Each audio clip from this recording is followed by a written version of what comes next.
आखिर सोनम ने राजा को क्यों मारा? सोनम ने हनीमून पर ही राजा को मारने का प्लान क्यों बनाया?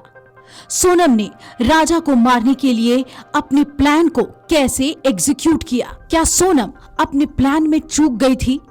उसने कितनी बार राजा को मारने की कोशिश की? इन तमाम सवालों के जवाब आपको इस रिपोर्ट में देंगे। देश भर में चर्चित राजा रघुवंशी मर्डर केस में चौंकाने वाले खुलासे लगातार हो रहे हैं। हत्या का पूरा प्लान सोनम ने ही बनाया था, ये भी आरोप लगाया जा रहा है। अब तक शिलोंग और इंदौर पुलिस की जांच में कई बातें पता चली हैं। सोनम 23 मई को सुबह के समय नोंगरियाट झरने के आसपास ही राजा को मौत के घाट उतारना चाहती थी।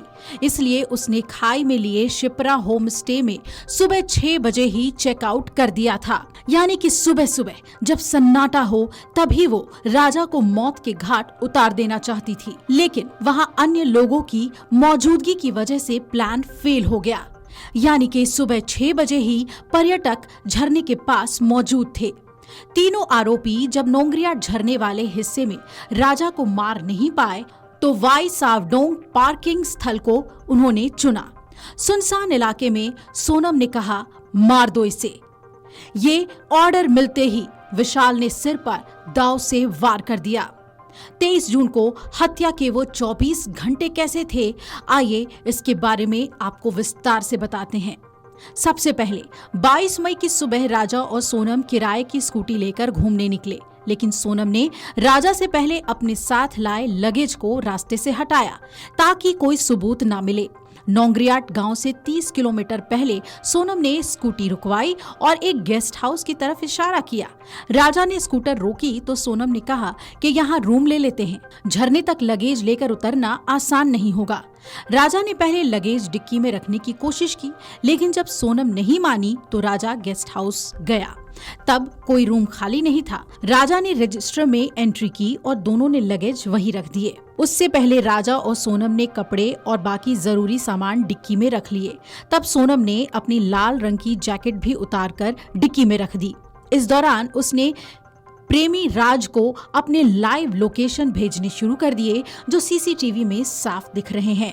राजा ने 23 मई को सुबह 6 बजे होम स्टे से चेकआउट किया। इसके पीछे की सोच ये थी कि सुबह हत्या करते हुए उन्हें कोई देख नहीं पाएगा और झरने में ही लाश को ठिकाना लगाना आसान हो जाएगा। लेकिन नोंगरियाट में अन्य पर्यटक भी थे और कुछ सोनम को सुबह दिखाई दिए, तो सोनम को राजा को सुबह मारने का प्लान कैंसिल करना पड़ा। 3 घंटे तक झरने के आसपास की सैर की। इसके बाद राजा और सोनम सीढ़ियां चढ़ने लगे। इस बीच हत्या करने आए युवकों ने खुद को मध्य प्रदेश का पर्यटक बताते हुए राजा से जान पहचान करने की कोशिश की। 23 मई की सुबह 10:30 बजे राजा और सोनम सीढ़ियां चढ़ते नजर आए। राजा और सोनम के अलावा हत्या करने आए तीनों आरोपियों को गाइड अल्बर्ट पीडी ने देख लिया था। गाइड ने अपनी सेवाएं देने की पेशकश की कि मैं आपके साथ चल सकता हूं, लेकिन सोनम ने मना कर दिया। अल्बर्ट एक दिन पहले भी उनके पीछे चल रहा था, लेकिन तब राजा और सोनम अकेले नजर आए थे। उसे लगा कि तीनों युवक भी पर्यटक हैं।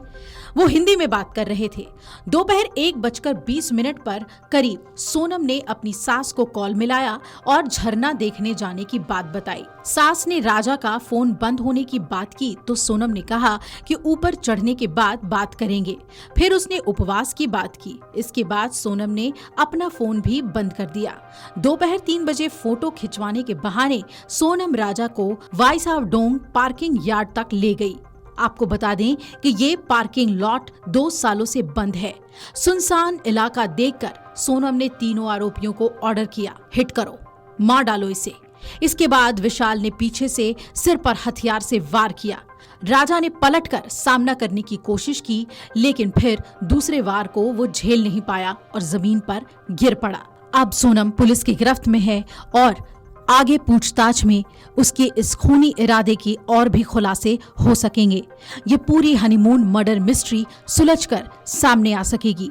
वीडियो डेस्क अमरउजाला.com। अगर आप ये वीडियो YouTube पर देख रहे हैं तो हमारे चैनल को सब्सक्राइब कर बेल आइकन दबाएं और Facebook पर देख रहे हैं तो हमारे पेज को लाइक करें।